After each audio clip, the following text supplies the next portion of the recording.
It was different because I grew up in Alpine, obviously used to this Utah weather.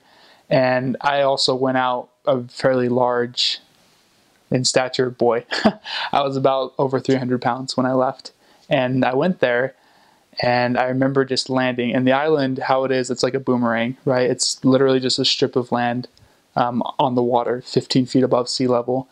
I remember just landing and I couldn't see any land until we hit the tarmac. And I was just like, okay, we're not dead, we're here. So you arrive and you're super excited. I remember getting off and we wore our suits. And just before, like when they opened the door, I was sitting midway through the plane and I can feel the heat come in. Like it was that hot. I can feel the humidity go through and I was just blaring my AC as long as I possibly could, just soaking up all of it. And, but I was so excited. So I walked out with my MTC group and it was so hot. I'm telling you, they don't have, the tunnel that you, that you walk through, but you step off the plane and you go from the runway to the airport, the bay or whatever you call that.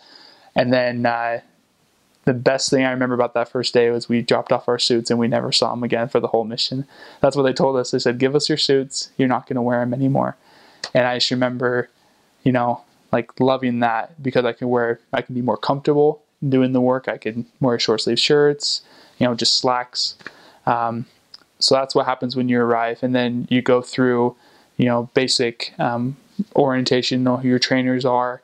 It was different when I went than compared to how it was near the end of my mission when missionaries were introduced.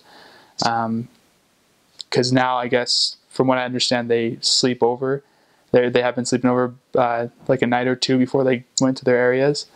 But that day, we went out and started teaching, that day, and I was terrified, right? So when I arrived, you get your trainer, and it's like you see the mission president for an hour, maybe two, have a quick lunch, but you're gone, and that's one thing I remember.